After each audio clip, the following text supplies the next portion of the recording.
شکن جواب دیا ہے۔ سبحان اللہ سبحان اللہ۔ محترم حضرات،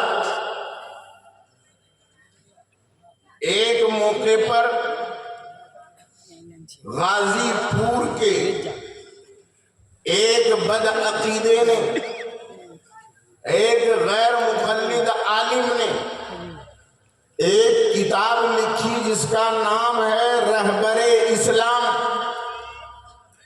رہبر اسلام کتاب لکھ کر کے اس نے اہل سنت و جماعت کے عقیدے پر ضرب لگائی، اولیاء کرام کی بارگاہ میں اس نے گستاخی کی۔ اس نے اپنی کتاب میں یہ لکھا کہ بس اللہ کو مانو، اللہ کے رسول کو مانو، اور کسی کو نہیں ماننا ہے۔ میں آپ کو بتاتا ہوں، مولانا رحمت اللہ تعالی علیہ نے فوراً جواب لکھا، اور جواب لکھا، ایک کتاب لکھی، اور اس کتاب میں قرآن سے بھی دلیل دی، حدیث سے بھی دلیل دی، اور ائمہ دین کے اقوال سے بھی دلیل پیش کی۔ اس ایک مختصر سے رسالے کے اندر 50 دلیل کے ذریعے سے حضرت مولانا ابو الوفا رحمت اللہ تعالی علیہ نے اس غیر مقلد کو جواب دیا۔ سبحان اللہ سبحان اللہ۔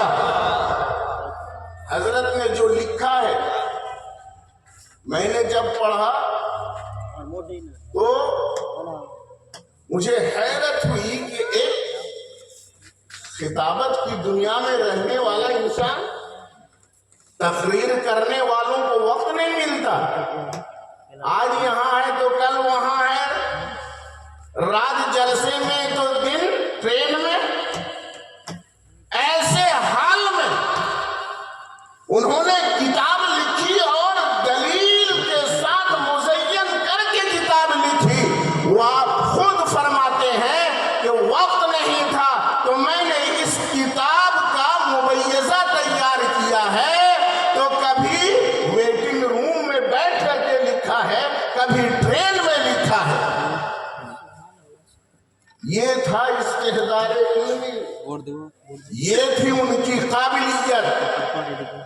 انہوں نے جو کچھ لکھا ہے اسی کی روشنی میں میں آج آپ کے سامنے اس آیت کریمہ جو میں نے ابھی تلاوت کی ہے اسی کے مطابق میں آپ حضرات کے سامنے پیش کرنا چاہتا ہوں۔ میں نے قرآن حکیم کی آیت کریمہ تلاوت کی ہے، یا ایھا الذین آمنوا اتقوا اللہ وکونوا مع الصادقین، اے ایمان والو اللہ سے ڈرو اور سچوں کے ساتھ ہو جاؤ۔ اللہ سے ڈرو اور سچوں کے ساتھ ہو جاؤ۔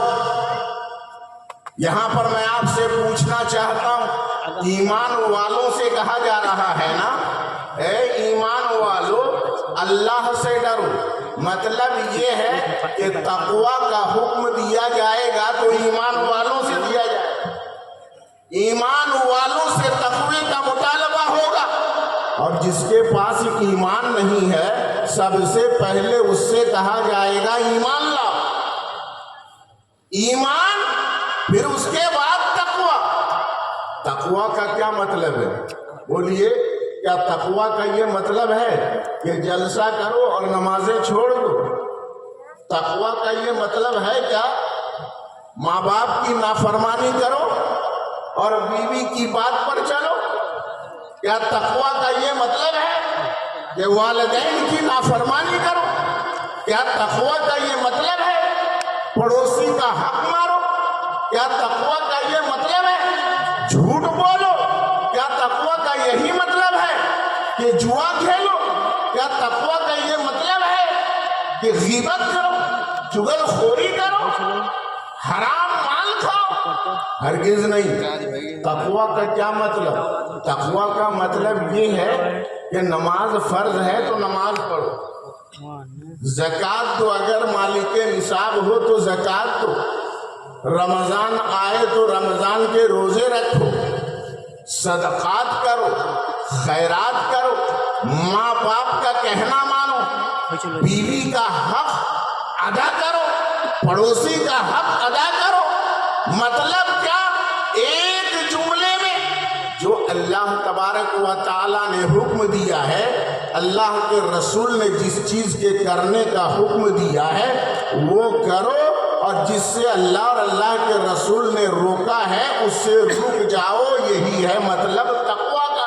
جی تو اب سوال یہ ہے، ایمان تو پہلے سے حاصل ہے، اس لیے کہ کہا جا رہا ہے اے ایمان والو تقویٰ حاصل کرو، متقی بن جاؤ۔ تو ایمان تو پہلے سے حاصل ہے۔ اب ہم نے فرائض کی پابندی کی، واجبات کی پابندی کی، ہم نے حرام کو چھوڑ دیا، حلال کو اختیار کیا۔ مطلب یہ ہے کہ ساری برائیوں سے ہم نے اپنے آپ کو باز رکھا، فرائض و واجبات کی پابندی کی، اور تمام حرام کاموں سے، مکروہ کاموں سے ہم نے اپنے آپ کو بچا لیا۔ تو ایمان تو پہلے سے حاصل تھا، اب تقویٰ بھی حاصل ہو گیا، اب ہم متقی ہو گئے۔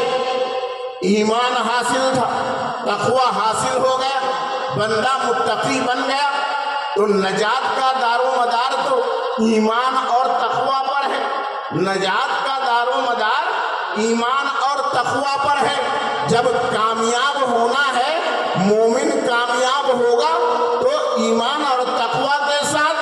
تو جب ہمیں ایمان پہلے سے حاصل تھا، تقویٰ ہم نے حاصل کر لیا، تو اب تو نجات مل جانی چاہیے نا، اب کسی چیز کی ضرورت نہیں ہونی چاہیے۔ لیکن اللہ فرماتا ہے اے ایمان والو تقویٰ حاصل کرو اور سچوں کے ساتھ رہو۔ یہ سچوں کے ساتھ رہنے کی کیا ضرورت؟ توجہ دیجیے گا، سچوں کے ساتھ رہنے کی کیا ضرورت؟ ایمان تو پہلے سے حاصل ہے، ہم کو تقویٰ حاصل ہو گیا تو اب تو نجات ہو جانی چاہیے، کامیابی ہم کو مل جانی چاہیے۔ لیکن اللہ تبارک و تعالیٰ نے فرمایا نہیں، سچوں کے ساتھ رہو، سچوں کی صحبت اختیار کرو۔ تو میرے دوست اور بزرگوں، اس میں نکتہ یہ ہے کہ ایمان تمام دولتوں میں سب سے عظیم دولت، سب سے بڑی دولت ہے ایمان اور پرہیزگاری، تقویٰ، ایمان اور عمل صالح سب سے بڑی دولت۔ تو ایمان ہمارے پاس حاصل، دولت، ایمان کی دولت ہمارے پاس، تقوی کی دولت ہمارے پاس۔ اب جب دولت آدمی کے پاس ہوتی ہے تو دولت کی حفاظت ضروری ہوتی ہے کہ نہیں؟ دولت خالی حاصل کر لینا کافی نہیں ہے، دولت کو بچانا ضروری ہے، دولت کی حفاظت ضروری ہے۔ میرے دوست اور بزرگوں، ہم نے مال کمایا اور مال کمانے کے بعد ہم نے اسے ضائع کر دیا، برباد کر دیا، تو لاکھوں اور کروڑوں کمانے کا کیا فائدہ؟ جب دولت ضائع ہو گئی، برباد ہو گئی تو کوئی فائدہ نہیں ہے۔ تو دولت کی حفاظت کرنا یہ اصل ہے۔ اب آپ بتائیے، ایمان جب دولت ہے، عمل دولت ہے، اس کی حفاظت ضروری ہے کہ نہیں؟ اس کو بچانا ضروری ہے کہ نہیں؟ تو آپ کیسے بچاؤ گے؟